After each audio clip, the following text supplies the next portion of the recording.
Bismillahirrahmanirrahim. Assalamualaikum warahmatullahi wabarakatuh. Perkenalkan, nama saya Desti Hajara dari kelas 1B dengan NIM 230414017. Di sini saya akan menjawab pertanyaan-pertanyaan. Yang pertama, metodologi studi Islam itu apa sih? Metodologi berasal dari bahasa Yunani yang terdiri atas dua suku kata. Metode berarti cara dan logos berarti ilmu. Studi berasal dari bahasa Inggris yaitu study yang berarti mengkaji atau mempelajari. Jadi, metodologi studi Islam adalah usaha sadar dan sistematis untuk mengetahui dan memahami secara mendalam tentang seluk-beluk atau hal-hal yang berhubungan dengan agama Islam. Yang kedua, mengapa sih kita harus paham metodologi studi Islam?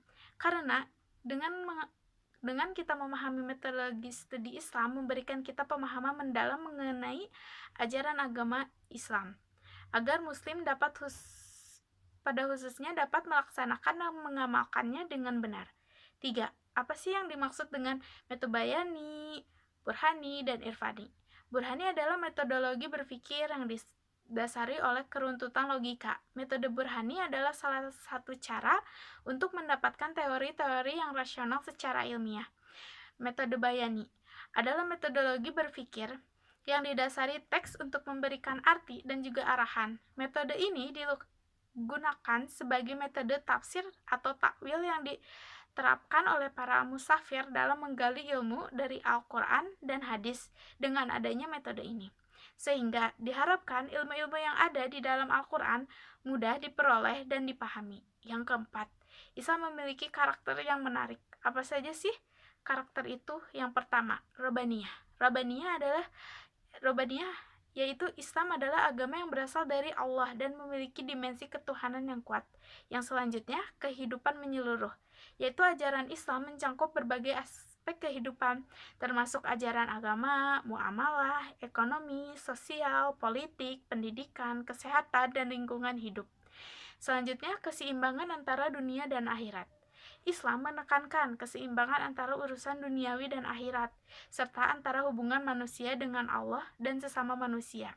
Yang selanjutnya, universalitas, yaitu ajaran Islam berlaku untuk seluruh umat manusia sepanjang zaman dan sesuai dengan fitrah kemanusiaan.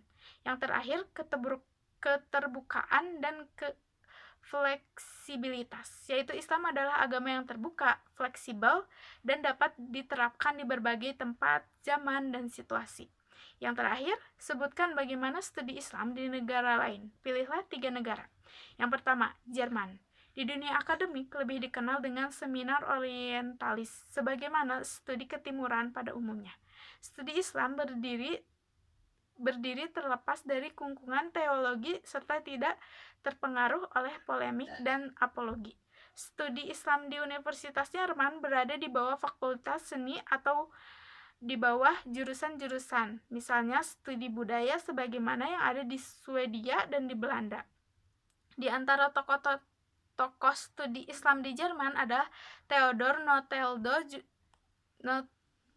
Nolde, Julius Wellhausen, dan Isnan Goldziar, yang masing-masing dikenal karena penelitian mereka tentang Al-Quran, awal sejarah Islam, dan perkembangan internal agama dan budaya Islam.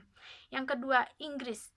Terdapat sejumlah organisasi Islam di Inggris yang membantu penduduk Muslim di sana, sebagaimana misal Organisasi Majelis Islam Eropa atau The Islamic Council of Europe berada di Inggris. Organisasi ini berfungsi sebagai pengawas kebudayaan Eropa.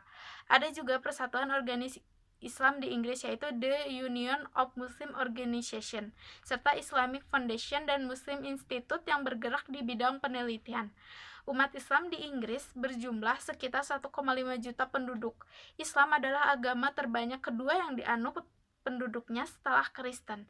Selain dari penduduk Inggris, sebagian besar pemeluk agama Islam berasal atau keturunan Arab, Turki, Mesir, Ciprus, Malaysia, dan lain sebagainya. Pada tahun 1985 di Stanford, Inggris juga pernah terpilih wali kota pertama beragama Islam yang bernama Muhammad Azib. Hal ini menandakan bahwa Inggris termasuk agama yang cukup toleran terhadap Islam. Yang terakhir, Belanda. Pendidikan Islam di Belanda terlihat sejak tahun 1980-an dan memiliki 3 jenis bentuk, yaitu pendidikan, masjid, pendidikan agama Islam di sekolah umum, dan sekolah dasar Islam. Komunitas Muslim berhasil mendirikan sekolah dasar Islam pertama mereka pada akhir tahun 1980-an, yang sepenuhnya didanai oleh negara. Konstitusi Belanda yang menjamin kebebasan pendidikan, memungkinkan bagi umat Islam di negara ini untuk mendirikan sekolah mereka sendiri berdasarkan kebutuhan. Mungkin sekian dari saya. Wassalamualaikum warahmatullahi wabarakatuh.